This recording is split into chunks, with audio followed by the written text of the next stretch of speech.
আচ্ছা, এরপরে প্রশ্ন হলো, মানুষ নামাজ পড়তে চায় না, কিয়ামতে তাদের কি অবস্থা হবে? নারীরা নামাজ পড়তে চায় না, তাদের কি অবস্থা হবে কিয়ামতের দিন? ভাই, বেনামাজি যারা হবে এই লোকগুলো আমাদের এই সমাজে, বিশেষ করে বেনামাজিদের আবার একটু ওই যে চোরের মায়ের বড় গলার মতো একটু, এরা দেখবেন জোর দিয়া বলে নামাজ না পড়লে কি হয়েছে, ইমান আছে।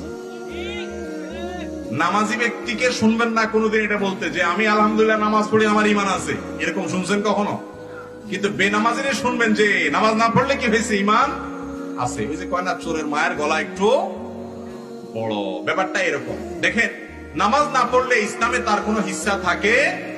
ওমর রাদিয়াল্লাহু তাআলা বলছেন এটা, লা হাজ্জা ফিল ইসলামি লিমান তারাকাস সালাহ। ভালো করে শুনে রাখেন, যে ব্যক্তি নামাজ ত্যাগ করে ইসলামে তার কোনো হিস্সা নাই। অনেক ইমামদের মতো ইচ্ছাকৃত নামাজ না পড়লে সে ইসলাম থেকে খারিজ হয়ে যায়।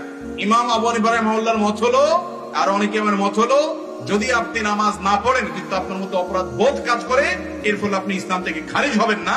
কিন্তু একজন ইমানদার কখনো নামাজ না পড়ে থাকতে পারে। কুফর এবং শিরকের মাঝে একজন মুসলমানের পার্থক্যের দেয়ালই হলো নামাজ।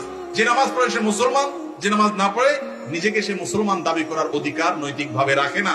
মুসলমান অন্য যাই করুক না করুক, নামাজটা পড়তেই হবে। এজন্য নামাজের উপরে গাফলতি করা যাবে না।